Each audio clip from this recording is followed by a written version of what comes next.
Humans are now the dominant force on Earth. We are a big world on a small planet. Today, human activities threaten our global commons, the shared resources that ensure a habitable planet. The rapidly warming Arctic, dying coral reefs, destructive global wildfires, and even the ongoing pandemic are some of the clearest signals yet that we are destabilizing vital natural systems and undermining our own well-being.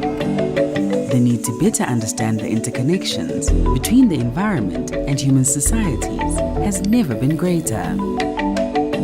Now, the Earth Commission is bringing together leading researchers from around the world to establish scientific guardrails to maintain Earth's life support systems.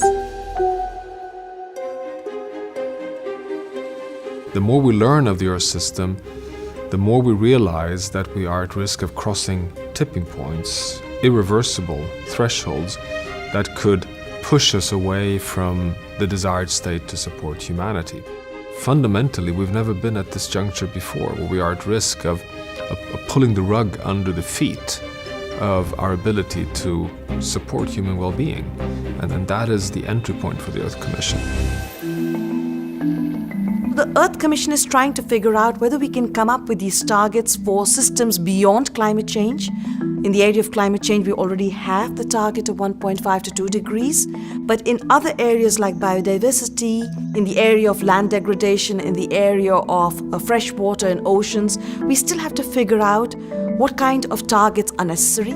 So countries have taken all sorts of commitments, at the global level with the Climate Convention, with the Sustainable Development Goals.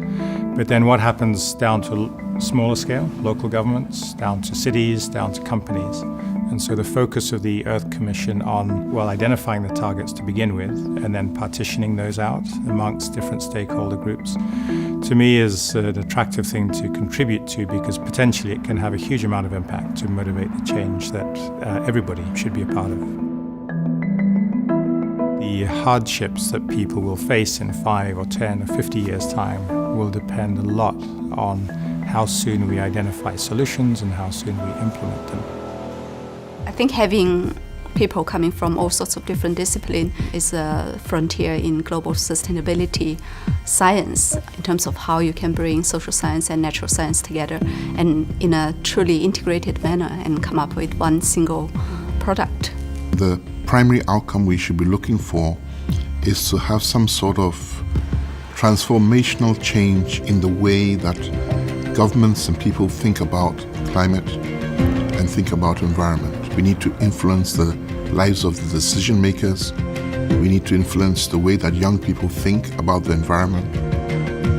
The Earth Commission, a venture of the Global Commons Alliance and Future Earth, is the first holistic attempt to define a safe and just operating space for humans on planet Earth. This groundbreaking effort will provide the foundation for the Science-Based Targets Network to develop roadmaps for cities and businesses around the globe to accelerate transformations to sustainability. Together, we can build a better future for people and the planet.